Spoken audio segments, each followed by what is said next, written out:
Hey, I'd like to show you guys how to prep a car. We've now washed it and we put soap on it, so it's now nice and clean. First things first, we're going to start with a clay bar. And we're going to clay and remove all contaminants that it has acquired through its time being on the streets.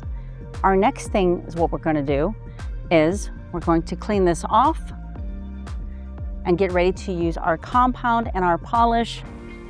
This is a common machine, it's a dual action, and we use it to compound and polish and again remove anything that the clay bar might have left and get it well prepped.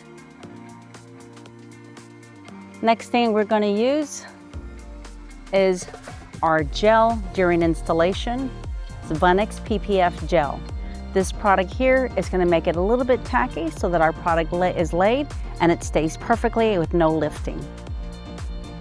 I need 3 products. I need water, soapy water, and my gel, and now I'm ready to install. If you need any tools, we have these nice little squeegees provided by Onyx Coating. Here is a small piece of product, perfectly sized, so that I can install this mirror.